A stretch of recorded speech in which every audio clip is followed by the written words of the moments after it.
นี่พี่น้องเอ้ยเป็นภาพแห่งความประทับใจเนาะที่วลาได้มาเฮ็ดบุญมื้อนี้เนาะก็เป็นอานุสงส์ผลบุญให้แก่ทางอันแม่ตู้ USA แล้วก็แม่ตู้กองคำบุญเฮืองเนาะแล้วก็แม่ตู้ USA อยู่ทางอันอเมริกาเนาะพี่น้องเนาะที่ว่าได้มาเป็นสภาพร่วมมื้อนี้เนาะพี่น้องเจ้าภาพเนาะพี่น้องเจ้าภาพรวมเนาะวลากะหนึ่งอยู่ในนั้นเนาะพี่น้องถวายทานให้แก่พระสงฆ์องค์เจ้าเนาะพี่น้อง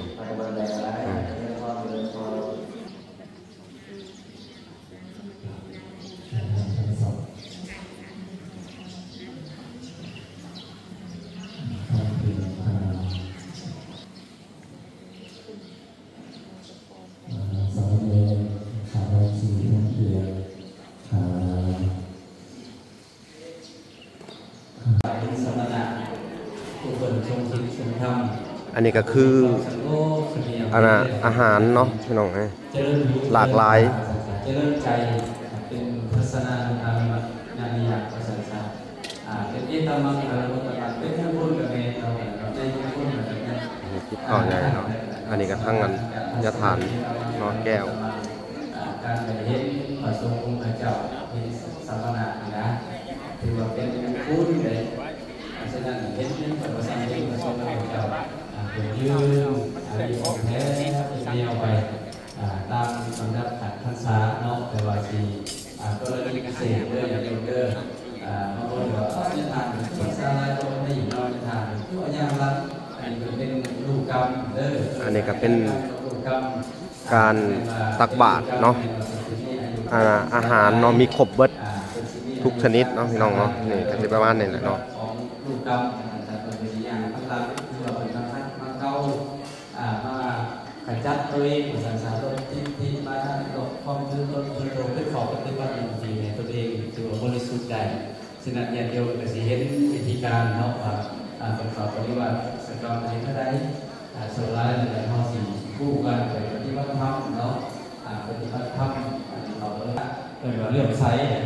เป็นการเรื่องไซอันนี้ก็เป็นอาหารเที่ยงเนาะของพระสงฆ์เนาะการสันเข่าเที่ยงเนาะพี่น้องต่อคิวกันอันน่ะตักบาตรเนาะเดี๋ยวปฏิบัติธรรมมาทำทานปฏิบัติธรรมมันเสียกี่คนเท่านั้นสังเกตตัวเองเราเป็นคนจากคนปกติสติตั้งแต่ก่อนตัวเองที่สิบอันที่เก้าเป็นสุดท้ายที่สิบเป็นตักบาตรมาปฏิบัติธรรมมาล่อประสบการณ์มีปีกไก่200 โลทำมาคือได้เขามาดีมากปฏิบัติด้วยสิ่งใดข้อฝากอย่างเดิมเนาะขออ่านรายสื่อรายนามจากพระเจ้าศรัทธาสั่งไปเลยอย่างเนาะก็มีดอกคำตาอันบานตั้งไว้ลำถ้วยชลบุรีปล่อย50,000 กีบไม่ออกวันออก50,000 กีบไม่ออกต้นจากกทม500 บาทไม่ออกเตี้ยออกเล่50,000 กีบแล้วก็ไม่ออกใหญ่มานี่พอออก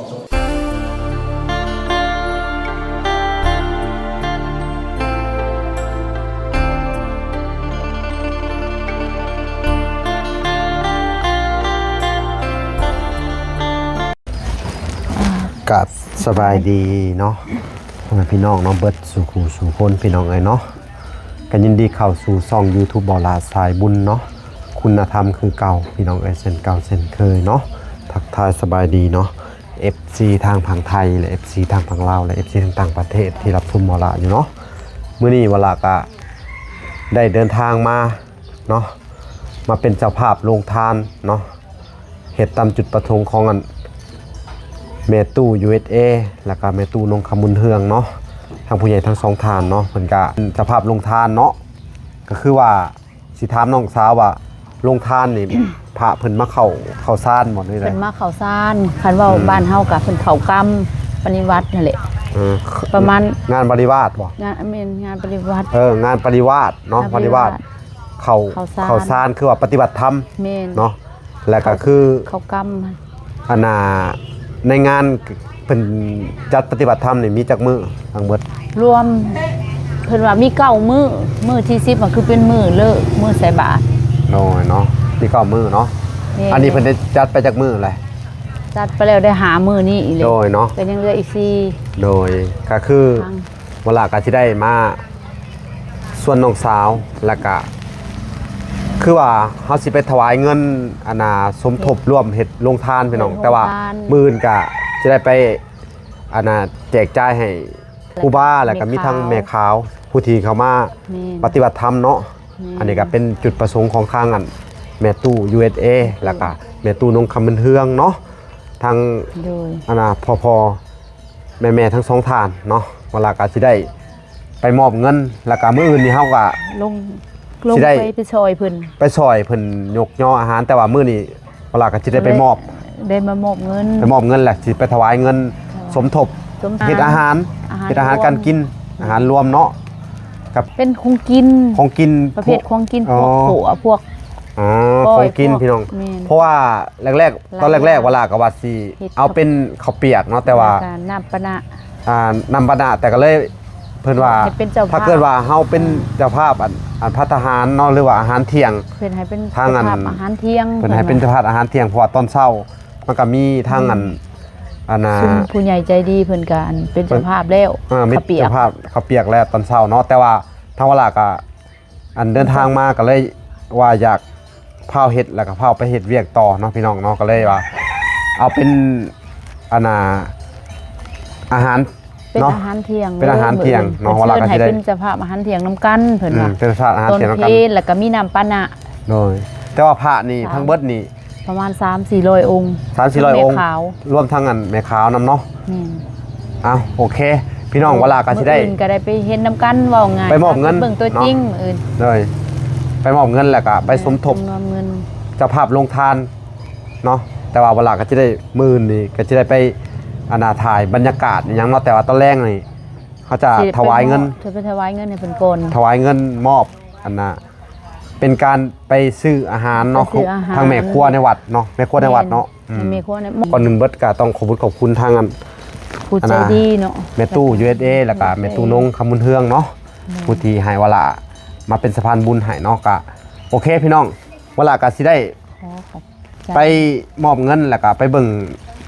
ในการกะเกียมเฮ็ดอาหารเนาะว่ามีหยังแหน่เนาะพี่น้องโอเค ไปพบพ่อกันอยู่วัดพุ่นแหละพี่น้องโอเค ตอนนี้เฮาเวลาก็มา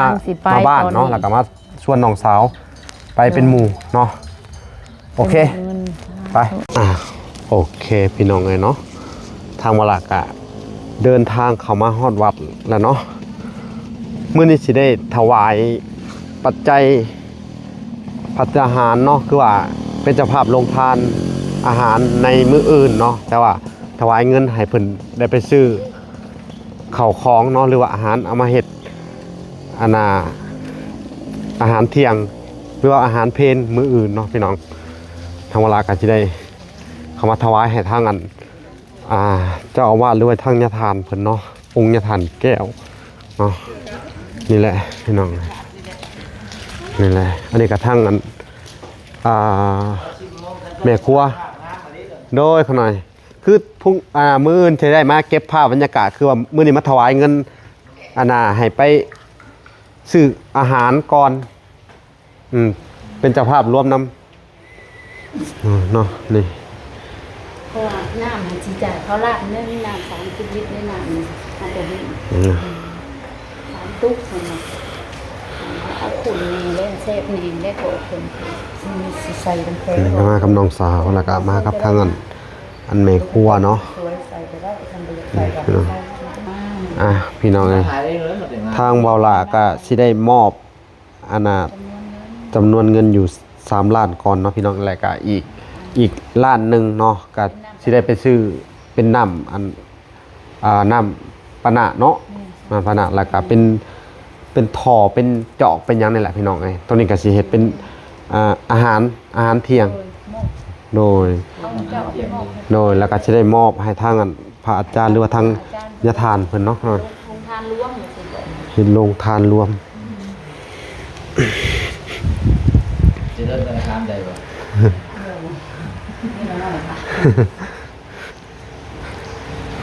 มีอะไรลูกมีอะไรงาน ด้วยดุกันแล้วหัวหัวปากน้ำจะรีก็ห้องดุจะรีอยู่นะ นี่นะมันลูกอีกคนเดียวนะ ดุเลยอ่ะ โดย เอาล่ะคิดเลย อันนี้ก็เป็นเงินอันน่ะปัจจัยของทางอันแม่ตู้ USA แล้วก็แม่ตู้นงคำบุญเฮืองเนาะอันน่ะเจ้าภาพสองฐานเนาะทางแม่ตู้ทางอัน USA พุ่นแหละ ฮะมันก็ได้แล้วหมดแล้วอาจารย์ได้รับไปเถอะใจ สา คือ ธุ ว่าขัทหารเพศหมื่นไว้แก่ว่า สงมา หลวงมูใหญ่ โดยขนาด คือว่า200ป้ายไว้แล้วทางผ่าทางนี้ขาทหาร โดย จะยืนภาพเรา โดยแต่ว่ามืออื่นนี่ขน้อยสิได้เข้ามา แน่น ถ่าย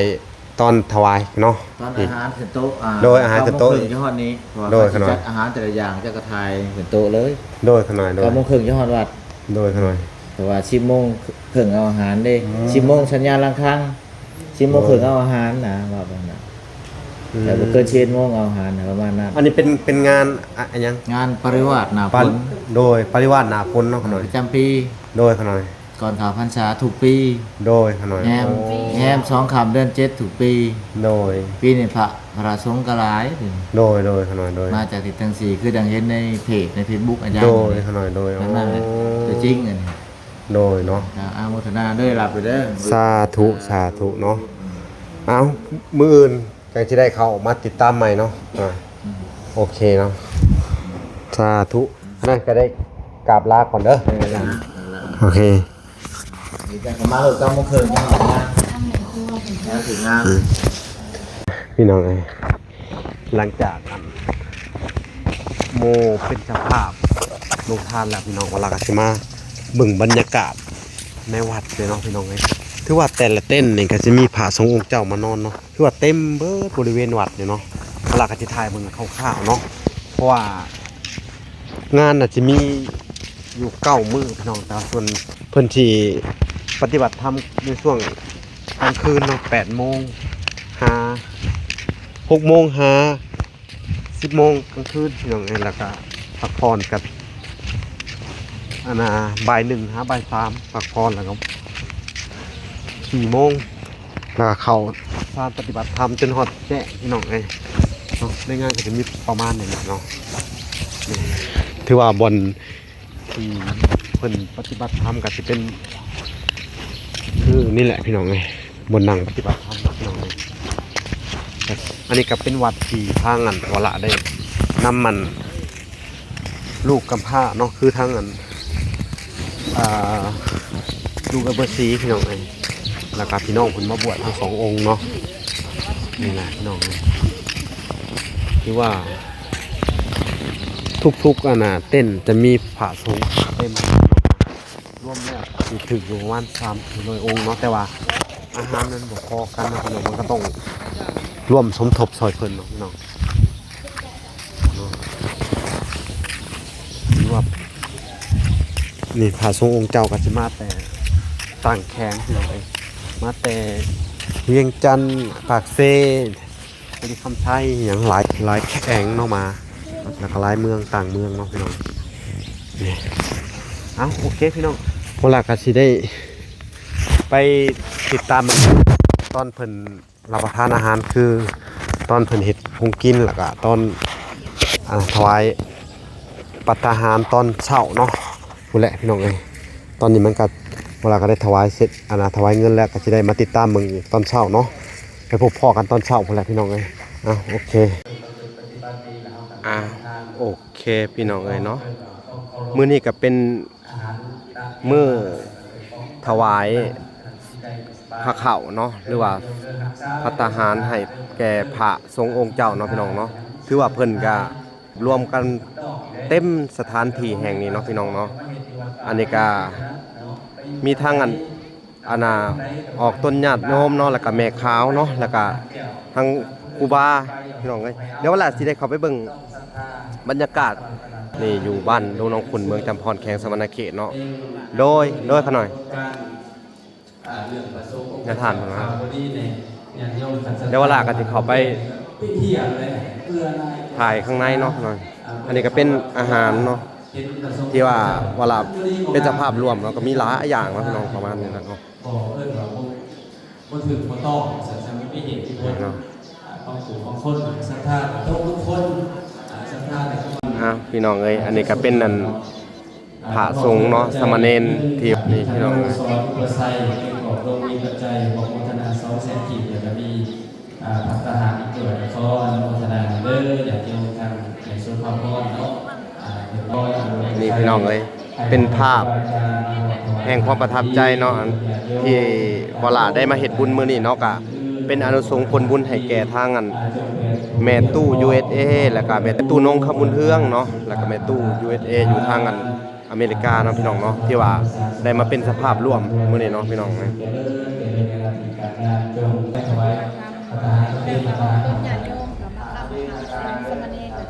อันนี้ก็คือเจ้าภาพเนาะพี่น้องเจ้าภาพรวมเนาะเวลากะหนึ่งอยู่ในนั่นเนาะพี่น้องถวายทานให้แก่พระสงฆ์องค์เจ้าเนาะพี่น้อง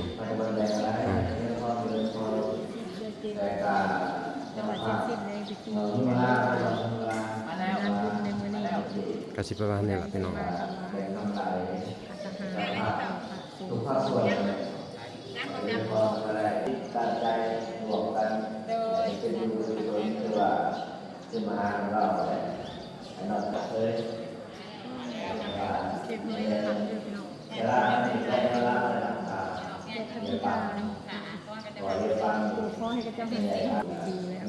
ได้หาลาดได้ก็กินมาวันนี้จำนวนเงินหาลาดได้มีไก่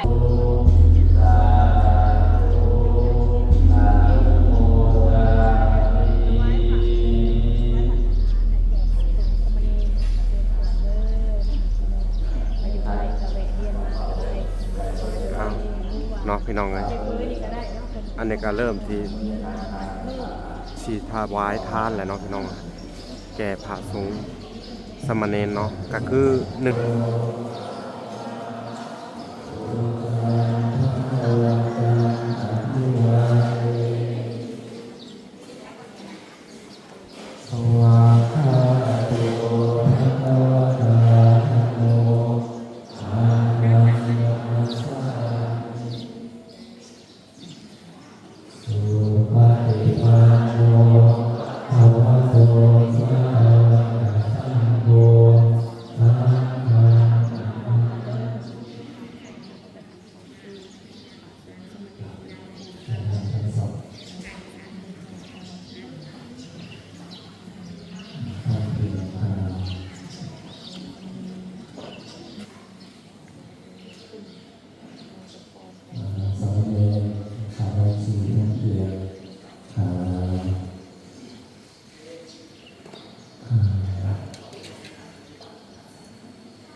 อันนี้ก็คือ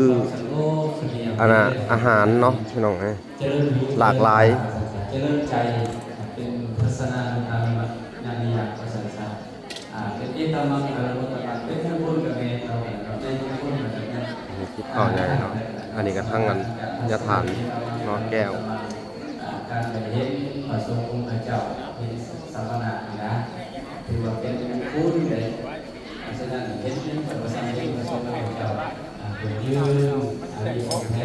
เป็นแนวไปตามลำดับขัดพรรษาเนาะแต่ว่าสีก็เลยพิเศษด้วยอย่างเดียวเด้อบางคนก็จะทานภาษาอะไรก็ไม่นอนทานตัวอย่างละอันนี้เป็นลูกกรรมเด้ออั นนี้ก็เป็นการตักบาตรเนาะอาหารเนาะมีครบเบิดทุกชนิดเนาะพี่น้องเนาะนี่ก็จะประมาณนี้แหละเนาะลูกกรรมแต่เป็นอย่างพลังที่เราเป็นมาเก้ามาขจัดตัวเองภาษาต้นที่มาตกความชื้นต้นโตขึ้นขอบปฏิบัติจริงๆในตัวเองถือว่าบริสุทธิ์ได้ฉะนั้นอย่าเดียวแต่สิเห็นวิธีการเนาะว่าประกอบปฏิบัติสกรรมนี้เท่าไรสุดท้ายในห้องสี่คู่กันปฏิบัติธรรมเนาะปฏิบัติธรรมเราเรียกว่าสกรรมนึงที่กำหนดการในแต่ว่าโดยทั่วไปทางนี้แก่ปัจจัยเป็นที่เก้าขึ้นชิ้นหนึ่งนี่แหละเนาะเกิด ว่าเรื่องไซส์เป็นตั้งเรื่องไซส์ อันนี้ก็เป็นอาหารเที่ยงเนาะ เรื่องไซส์ที่ว่าเรื่องไซส์ศรัทธาแล้ว ของพระสงฆ์เนาะการสันเข่าเที่ยงเนาะพี่น้อง ถือว่าเป็นโอกาสอันดี ต่อคิวกันอันน่ะตักบาตรเนาะ ที่เขามีโอกาสได้เห็นทางผู้ปฏิบัติธรรมนี้มาทำทานผู้คนคนป่วยตัวเองก็เป็นผู้บริสุทธิ์เพราะฉะนั้นเพิ่นนี้มาอยู่ในระยะ10 มื้อเนี่ยแต่มาเชื่อมั่นญาติโยมให้เชื่อมั่นว่าด้วยขบวนการของปฏิบัติธรรมมันสิมีคนเท่านั้นสังเกตบนตัวเองเนาะเป็นตัวจากคนปกติสติตั้งแต่ตัวเองตัวเองที่10ของปฏิบัติธรรม อันที่9เป็นสุดท้ายที่10เป็นตักบาตร โดยขนาด สายบุญ โดยขนาด นี่เนี่ยมันด้านไหนได้ภาพมันงาม โดยขนาดโดย ดีใจ โดย อยู่กับตัวเองเลยหมายถึงว่ามีสติมีสติเรื่องของที่ปัญญาเป็นสัจธรรมที่เราไปอย่างโยมเราในขณะนี้ก็เรียกว่า แต่บ่ได้ฮู้ว่าจักองค์พี่น้องเนาะเวลาก็ยังบ่ได้ถามเพิ่นเนาะ สมบูรณ์สวยงามจะก็ให้เกิดศรัทธาเราเองนะที่จะเห็นตัวเองจะเลิศในสิ่งที่ทำมีแถวมีโอกาสมาปฏิบัติเพิ่มเนาะสมดีเกิดสุดหน้าเราเพิ่มเนาะเนี่ยอยากไปที่เพิ่นได้อยากทำงานสังคมเสงี่ยมเพิ่นเองได้ได้เห็นไหมเพื่อมาปฏิบัติธรรมมาเพิ่นมาลองประสบการณ์ได้มีสิ่งใด200โลทำมาคือได้เข้ามาดีปฏิบัติด้วยนะสิ่งใดเขาฝากมาอย่างเดิมเอาเขาอ่านรายสื่อรายดำกับผักเจ้าศรัทธาสั่งไปเลยอย่างก็เหมือนเนาะก็มีดอกคำตาอันหวานตังไว้ลำถ้วยชนบุรีมีชนเนาะมีชนบุรีแก่ของพัฒนาซ้อมเซนกีดอกแอนบารุสังหาซีพันกีผ่านคุ้มครองอยู่กับผู้ฟอกผ่านเซนกีในออกคุณมีโครงการนำดื่มสังทอง110,000 กีบไปจะมีทางบ้านผักไส้อีกนำดื่ม10 แพ็ค20 แพ็คไปจะมีปัจจัยอีก240,000 กีบในออกใหญ่มานี่แล้วก็ข้าวสุกขีดเนาะ100,000 กีบไปออกผู้วิมาลา50,000 กีบไปออกน้อยออกจอย50,000 กีบไปออกวันออก50,000 กีบไปออกตุนจากกทม500 บาทไปออกเตี้ยออกเล่10,000 กีบแล้วก็ไม่ออกใหญ่มานี่พอออกสมคิดนำเดือนอีก5 แพ็คขอรับโมทนาสาธุนำเจ้าภาพเจ้าศรัทธานอกจากนั้นก็มีท่านอาจารย์พ่อนี่มีแสนกีบแล้วก็มีท่านอาจารย์บาลีประธานจูแสนกีบออกด้วยพอพี่ใหญ่รักษา100,000 กีบในออกบ้านทางบริการมีปัจจัย100,000 กีบในออกเพจเนาะทางปากซอย100,000 กีบในออกตูนรักษา100,000 เพื่อน500,000 กีบในออกจอนในออกจอนบุญรักษา50,000 กีบในออกก่อนสีไล200,000 กีบในออกเบี้ยพันไฟกองทุนเมืองพิมพ์300,000 กีบโครงงานนำหนึ่งทองคำรักษา15ในออกกุณาเนาะในออกกุณางานนำหนึ่งมีนำหนึ่ง30 แพ็คแล้วก็มีพอเจริญพอบังแต่โซนเกต300,000 กีบในออกนุ่ยรักษา15มีแผงไก่15 แต้แล้วก็มีปัจจัย280,000 กีบแล้วก็มีในออกเวทองเนาะอาหารตามสั่งรักษา15มีปัจจัย100,000 กีบเป็นญาติโยมจากทางรักษา15เท่ากับเป็นมาหงบุญหงบุญชนและก็ขอพัฒนาสาธุนำญาติโยมรักษา15เท่ากับนั้นจะมีทางผลิตผลเนาะที่อ่านสื่อและนำมาจะมีทางปัญหาในทางสารีคือในนำมาทางโซนทางเขียนข้าวเผามาหงบุญหงบุญชนและก็พัฒนาเป็นได้เนาะในครูบาอาจารย์ตั้งใจเด้อตั้งใจเฮียนเด้อไปญาติโยมเราเด้อเราเริ่มส้มที่ว่าแล้วเนาะยังสิเป็นคนในสิ่งที่งาม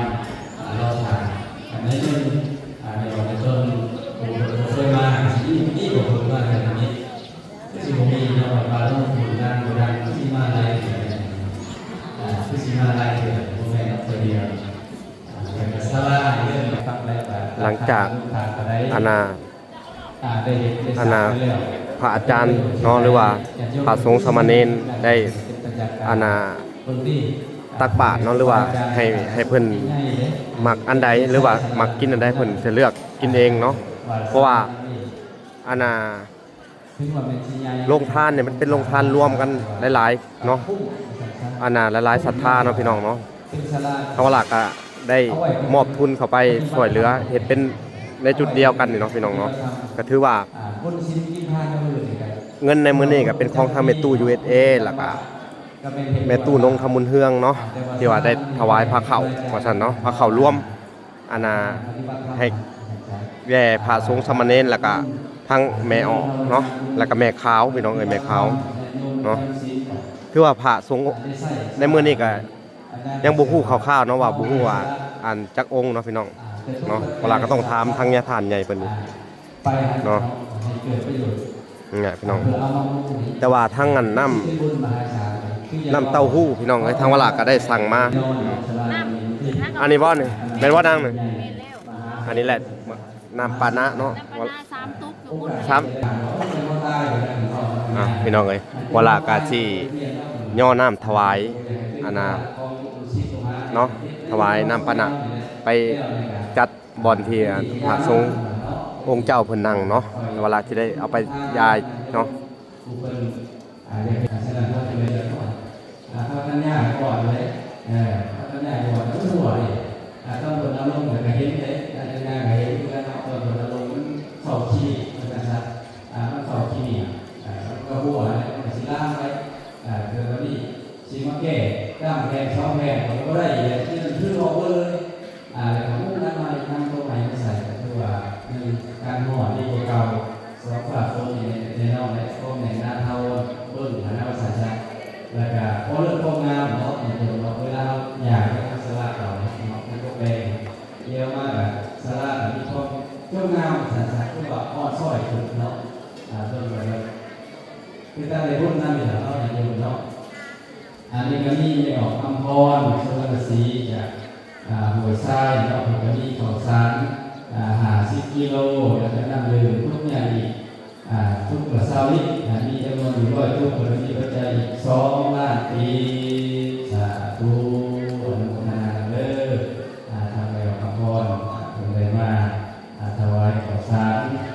มีน้ำดื่มของเราจะทุกปัจจัยขออนุโมทนาครูบาอาจารย์เสร็จแล้วไปจั่วต่อเนาะไปจั่วต่อเลยอันนี้อาตมาบอกผู้ว่านี่เป็น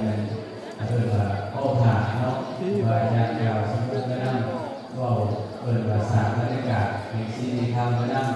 ว่าอนุโมทนาสาธุการส่งเสริมอย่างโยมคุณมาพระพุทธธรรมสีโยมพระพุทธ300ภาษาไทย300ต่อชีวิตเลย300ต่อชีวิตที่ได้มาพระพุทธปฏิบัติธรรมอยู่ในครั้งนี้ที่นั่นถือว่าเป็นขนาดใหญ่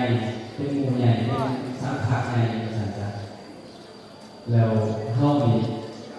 เนี่ยโยมถือพระเขาพระป่ามาที่อาหารราคามาถวย2 ถ้วยตุลถาภาษาชาติเปิดในการให้เราเพิ่มทุกองค์เลยนะที่พวกมันจะเป็นบุญสุดแล้วเปิดมาปฏิบัติธรรมมันเป็นสิ่งเขาเพื่อที่โลกเลยถ้ามีเกิดได้จากการฝึกปฏิบัติธรรมแล้วก็ปัญญาที่เกิดจากความสงบปัญญาที่เกิดจากการปฏิบัติธรรมที่ได้ร้ายเสียเท่านี้ถ้าเขาเข้าป่าในเดียวถวยเดียวความเดียวก็แบ่งเอาเงินเลย5 อย่างแต่5 อย่างแต่คือมาเอาเงินเนี่ยท่านว่าโฆษณาตัวนี้ภาษาชาติท่านโฆษณาตัวนี้โมคิดเก่งตัวนี้นะก็ได้แต่รุ่นไปเลยแต่สิ่งนั้นเป็นรุ่นทั่วไปเนาะท่านทั่วไปจะเป็นรุ่นแต่คือว่าเรารุ่นที่เกิดจากการภาวนาเนาะรุ่นที่เกิดจากการภาวนาครูบาอาจารย์ครูทำโอ้เป็นรุ่นที่เกิดจากการปฏิบัติประเทศมหาศาลเลยแม่ก็เพิ่มสิได้สมาธินะได้สมาธิเป็นคณิกาสมาธิเป็นระยะสั้นๆเป็นคณะสมาธิบทถึงก็อุปจารสมาธิสำนักเขาแบบสามารถที่จะ ประมาณแบบว่าบุญที่เขาได้เห็นไปทางที่เขาได้ทำไปอยู่เนี่ยมันมีหลายขนาดก็สามารถที่จะหาได้อันนี้สดหลายขนาดอันนี้ที่เห็นเนาะที่เห็นในสมัยพุทธกาลจะมีกล่าวโซลาร์จะมีกล่าวไปเห็นทางภูเขาที่โลดสมาบัติเนาะนะครับเวลาภูเขาออกจากที่โลดสมาบัติเราเป็นฐานะสัพพะเราเห็นอะไรเนี่ยเรื่องนี้เหรอมหาสัพพะเป็นออกจากนิโรธสมาบัติแล้วเป็นออกจากนิโรธสมาบัติแล้วผู้อยากได้บุญน้ำเพิ่นพวกแม่เป็นมนุษย์ได้บางเถื่อเป็นเทวดาพอมาเป็นคนมาหยาบบุญมนุษย์พออยากได้บุญน้ำเพิ่นปฏิบัติธรรมผู้เรียกว่าอานิสงส์ที่เห็นน้ำเพิ่นปฏิบัติธรรมภาษาลิบุตรเคยมีเหตุการณ์มีท่าภาษีมีนั่งท่านี้เราว่าภาษาลิบุตรสิ่งนี้ว่าพิจารณาเราอยากจะให้เราคนแบบก็ความอยากให้โทษเราออกจากเรื่องสมาบัติแล้วแล้วก็ได้แบบอนุเคราะห์เราสงเคราะห์เราในรูปธรรมพันธ์พาออกจากนิโรธสมาบัติเห็นคนหน้าตาอยากเป็นนางข้าภาษีอยากเป็นเศรษฐีเลยก่อนเรียนก่อนทำพูดถึงภาษาพระนามพระตาย้อนเด็กบุญนำบุญเถิดปฏิบัติธรรมมันมีอานิสงส์เองมีพระอานิสงส์เองเลยอย่างเดียวเลยฉะนั้นเอาละครูบาอาจารย์อย่างนี้เราเอาผู้ต้องได้เชื่อมั่นว่า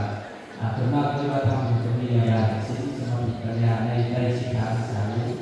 ครูบาอาจารย์ได้แต่เขาโดยเหตุเพลินโดยปฏิบัติเหตุสละภาษาชาติสิ่งที่ทำเขาหูสิ่งที่ทำอย่างนี้เลยเพิ่มมาเหตุเอาภาษาเอามาเป็นตัวเอาเหตุเรียกสามเรียกจะเป็นเรื่องว่ารุ่นใหญ่ที่สุดในกระนองอันนี้ส่วนท่าเท่าไหร่ประมาณเท่าไหร่ว่ามีพลังเท่าไหร่ย่อมเป็นผู้นักวาจาที่ส่วนมากสำรวจตัวเองเรามาสำรวจตัวเองแต่ในส่วนของมาก็ได้วัดต่อตัวเองในโดยเพิ่มวาจาที่มาหนังที่ได้ทำมาในหลักโดยเฉพาะนักเรียนต้นยานสมบูรณ์สิริกันโยนจะได้ทำมาในหลักก็จะมาให้มาสอบกรรมให้มาอยู่บริวารกรรมเพื่อให้แก่ทุกอย่างเพื่อมานอกนึงนอกจากส่วนโตแล้วเนาะส่วนสิ่งที่ทำแต่ทุกสิ่งที่ทำเพื่อเด็กพุทธได้จะเป็นแก่ทุกอย่างเราเป็นว่าอันนี้ก็น้ำปานะคือว่าน้ำยังนะน้ำเต้าหู้อ๋ออันนี้30 ลิตรเนาะอันนี้ก็เป็นเงินของทางแม่ตู้ USA แล้วก็ทางแม่ตู้นงเนาะทำบุญเฮืองเนาะไม่ได้คุณลุงเท้าไปทั่วได้มาพบปฏิบัติธรรมอันนี้ถือว่าเป็นการเปิดโอกาสให้กับญาติโยมที่ได้เข้าใกล้ในส่วนของการปฏิบัติศาสนาโดยเป็นไรปี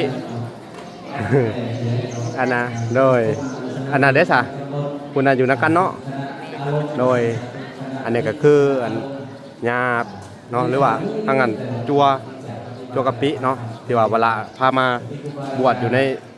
วัดนี่แหละพี่น้องในส่วนของการได้ทำทานของเราเองได้ทำทานของเราเอง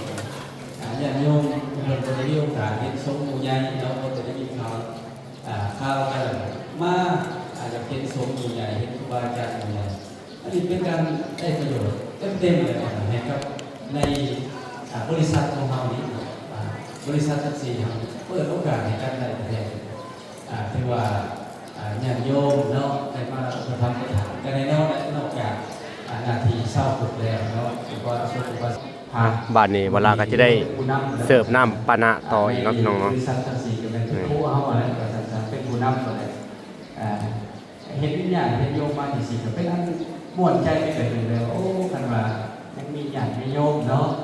ยังไงกันอุปธรรมปัญหาคำสู้ได้ดีโตประสงค์พระเจ้าคุณอยู่ทนกันมีกำลังใจเข้ากับมีกำลังใจอย่างโยมแน่นหนาสังสารการอุปธรรมคำพาในแบบบริขาดบริเกินอยู่แบบสี่มันจะมีกำลังใจเพื่อจะมีเทียบใส่กับทีมอื่นท่านอื่นมูวีพระสงฆ์พระเจ้าอยู่ ปักไล่ผมมีอย่างโยมเขาครูบาอาจารย์ก็ตั้งใจเบิดนี่ไม่อยู่เลยแต่ใกล้เป็นวัดท่าวัดผมมีพระสงฆ์ไปวัดสมัยฉะนั้นโตเฮาเนาะเนาะโตพระสงฆ์องค์พระเจ้าเองนะประตูอนุโมทนาญาทางแก้วมันยังไม่มีอยู่500,000ก็เลยเนาะ500,000ปฏิบัติแสดงรายการบ่อนเท่านั้นแต่ละบ่อนเลยอย่างโยมเลยแต่เราคือสิขังนะเนาะขังออกไปทางขังศักดิ์สิทธิ์นะคนมาบริกรรมให้ดีคนมานั่งจงแปะให้ดีคนนั่งพุทนั่งโทอยู่ดีคนได้เขามาอยู่ดีเนาะจากเป็นคนคนดีกับคือสิเป็นคนดีสันสันมันเป็นที่เป็นคนมีศีลมีธรรมไปการนั่งสงบเงียบคะแนนผู้นำไปใช้นั่นนะสันสันแล้วเชื่อว่าประเทศมันมี10 กว่าปีตั้งแต่ตั้งหลักประมาณ19 ปีเกือบ20 ปีแล้วก็มีการปฏิบัติธรรมอยู่ในนี้ชาลาล้างนี่ก็เกิดพร้อมวัดสันล้างวัดให้หนึ่งแล้วอยากให้ว่าเขามาได้ปฏิบัติธรรมได้กินไอซินไอ หลังจากที่เวลาไปแจก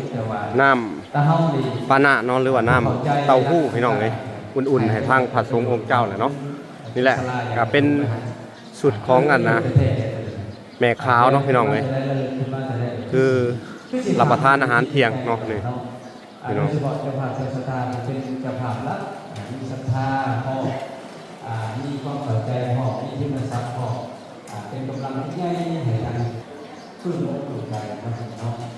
คือสิ่งที่ลบปลุกใจที่ว่าจะได้แต่มันอีกในตลอดที่ยากในการหายมันเป็นอันหนึ่งสิพี่ในใจของมันมีทั้งพี่กับมีอยู่โดยเวลาสิได้ไปแจกน้ำอีก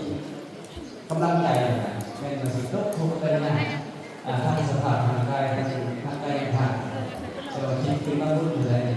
คือว่ามันเก่งมันปั่นอันนี้ก็คือทางนี้อะไรก็เลย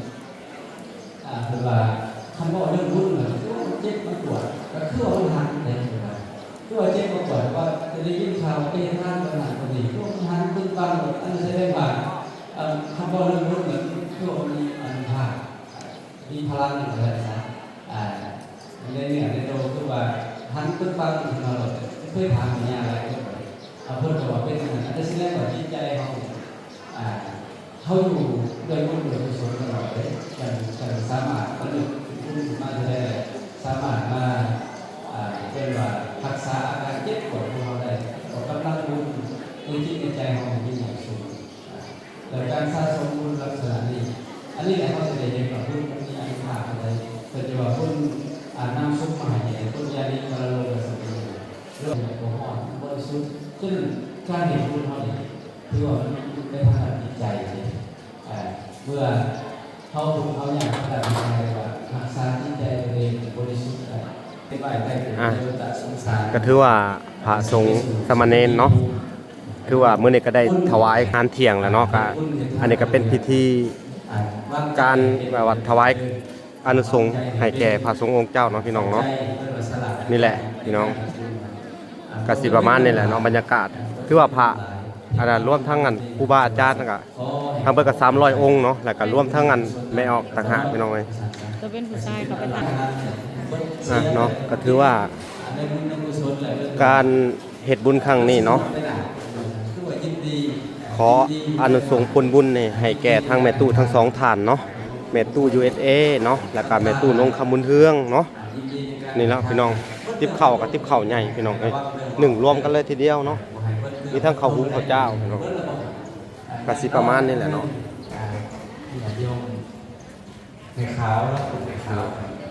คือว่าอาหารเนี่ยครบหลากหลายประเภทนะ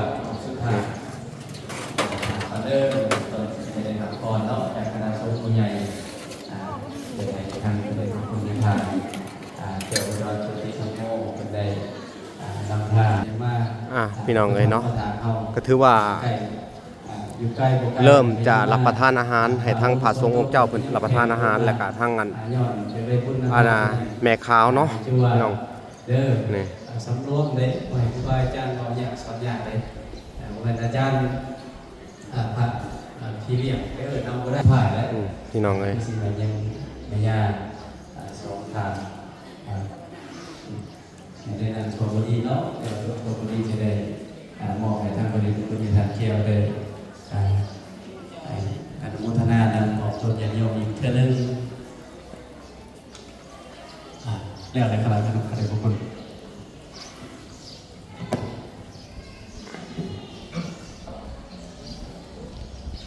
ตอนอื่นก็เอาน้องไหวคุณพระศรีรัตนตรัยพระพุทธพระธรรมพระสงฆ์ขอนอบนมัสการในทางใหญ่สมบูรณ์สิริปัญโยคณะที่ปรึกษาศูนย์กลางอวสตลอดทั้งแม่ครูบาอาจารย์พระเทรานุเทระทุกบาททุกองค์คนแต่การเจริญธรรมในสมณีเจริญพรอุบาคุณแม่ขาว อุบาสกอุบาสิกาทั้งหลายทางไกลและไกลทางภายในและต่างประเทศที่ได้มีส่วนร่วมในการอุปถัมภ์หรือว่าถวายเป็นเจ้าภาพถวายพระทหารให้แก่คณะสงฆ์หมู่ใหญ่ที่มาจากทิศทั้งสี่มีเจ้าภาพเนาะมาจากนครไกรสอนจากเมืองสงขลาและก็เมืองจำพรเอารักษาชิมหานำทีมหมู่คณะมาและก็แมวแกงเกาะเอาและเจ้าภาพทุกๆเจ้าภาพที่มีส่วนร่วมในการเฮ็ดภัตตาหารให้แก่คณะสงฆ์ในช่วงเพิ่นประพฤติทานาพิธีที่เขาโบราณบรรดาบุญเขาปริวัติกรรมพิเศษสุดกับโดยเฉพาะแม่ครัวทุกท่านทุกคนทีมงานแม่ครัวได้ทำตั้งแต่ต้มข้าวเปียกบอกเจ้าภาพเพิ่นในกับภัตตาหารขึ้นที่เรียกว่าภาวนาไว้ใส่ไปพอดีให้ประตูพื้นที่ให้เสร็จ ถือว่าอันนะหอแจกให้เน่ก็สร้างเสร็จอันนะทันการพุ่เลยเนาะพี่น้องเนาะตอนแรกๆที่วลามาบวชอันเน้นเนาะทั้งสองคงก็ยังบ่ทันแล้วเนาะผู้ที่ทางญาติทานมันก็เล็งเสร็จพอดีเลยพี่น้องไงผู้ที่ทันการผู้ที่เข้าสู่หน้าฝนพอดีเลยนี่เนาะพี่น้อง ถือว่าได้บุญให้ทุกสิ่งทุกอย่างให้ธรรมะให้สิ่งต่างๆคือมาบอกประกาศในเบื้องต้นว่าวันรุ่งกลุ่มนี้มีจุดพิเศษในวันบ้านเรียนมีสองวัดแต่ก็มีสองศาสนามีศาสนาคริสต์กับศาสนาพุทธแต่ว่าในทางอาตมาแยกวันว่าชั้นเขาตัวเดียวรวมกันชั้นเขาตัวเดียวทำงานในบุญตัวเดียวแต่เวลาเห็นบุญเจอวัดป่าแก้วองค์ท่านนี้ในบุญทางพระพุทธศาสนาพรรษาเขาศาสตร์ก็ได้ที่หลอกพรรษาและการปฏิบัติว่าแต่ถ้าบุญไม่มีปฏิบัติตามหลักคำสอนของแต่ละพระเจ้าของแต่ละพระองค์ที่บอกว่าอะไรว่าคือพิเศษอย่างนี้จะมารวมกันอนุรุณนี้ว่าอะไรว่ามีทั้งเน้นน้อยก็มีนะ บ่อนปฏิบัติธรรมอย่างเดียวบุญทางพุทธศาสนาอย่างเดียวมันจะขอนโมทนา เน้นน้อย ทุกทางทุกคน อายุจะปีแต่เน้นน้อยคุณนะ5 ปีหรอโดยนี่นะ5 ปีพี่น้องไง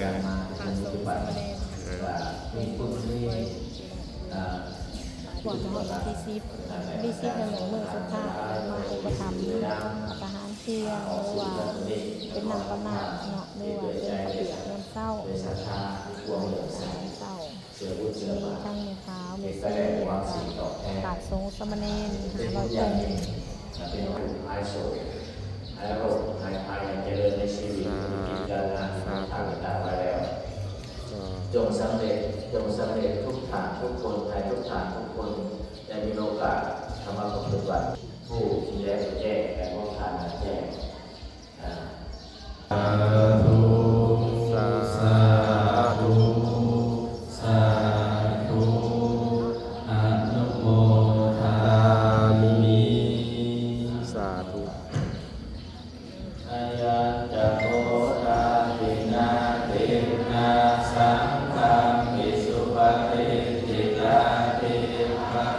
ตังหิตายาสัทธานาโส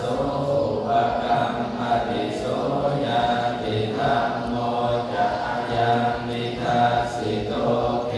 ตานะปุชาจักตาปุราราปรัญจวิคุนังมโนปฏินังตุมเหหิปุญญังปัสสุตังอานาปะกันติภวัตุสัพพมังคารังราคันตุสัพพะเทวตาสัพพะพุทธานุภาเวนัสสทธาโสติภวันตุเตภวัตุสัพพมังคารังราคันตุสัพพะเท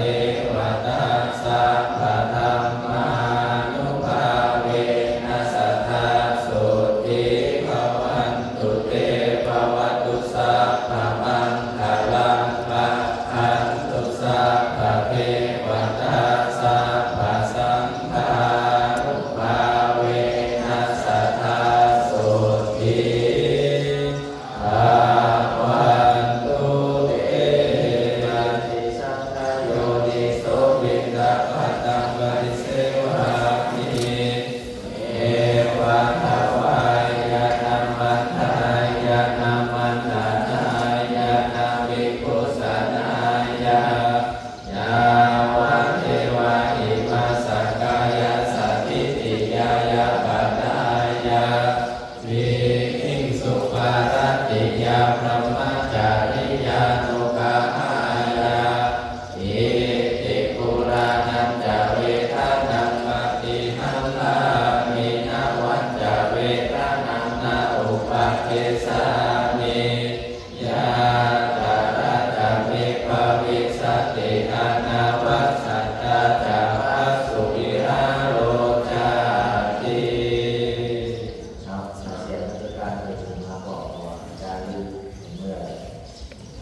การรับผ้าเป็นการ สาธุสาธุสา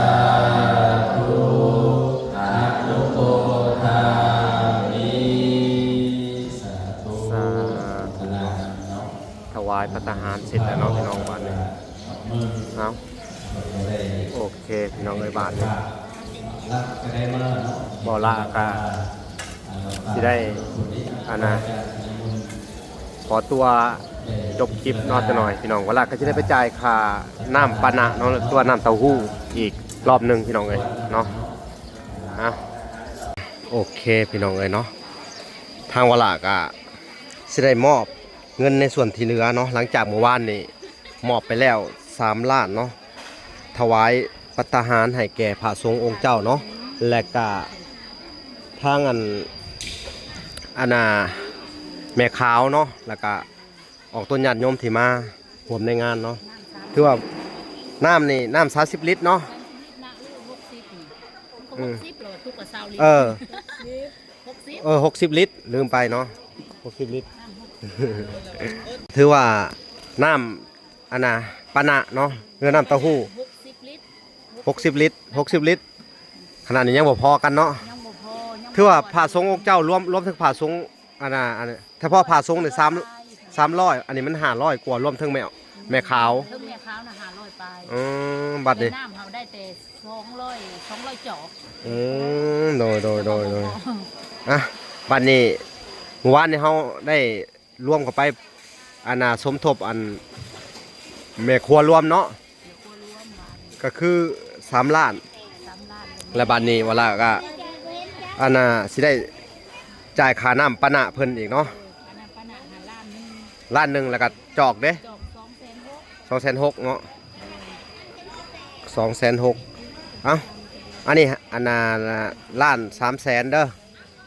อที่เหลือก็40,000เอาไปใส่ค่าน้ำมัน โดย เนาะ ใจหลายๆเด้ เอ อ อ ขอบใจหลายๆที่ว่ามาเป็นเจ้าภาพงานเนาะทางนี้ก็ได้ ขอบใจหลายๆเด้อเมตู้ แม่ตู้ USA ตู้ USA แล้วก็แม่ตู้นงคำบุญเฮืองพร้อมครอบครัวเพิ่นพ่อตู้บุญจันทร์คำบุญเฮือง ขอให้ เนาะ จงเจริญให้เพิ่นโชคเพิ่นมานเพิ่นมีเฮงร่ำรวยเด้อ โดยเนาะ เพิ่น อันนี้ก็แม่วาละพี่น้องแล้วก็ลูกหลาน เป็นแม่แล้วก็ หลาน มขาย น้องสาวก็สิให้น้องสาวเอาไปจ่ายค่าน้ำเพิ่น เอาไป เนาะ จ่ายค่าน้ำเพิ่น ถือว่าอันนี้ก็ ค่าน้ำเพิ่น อันนี้ก็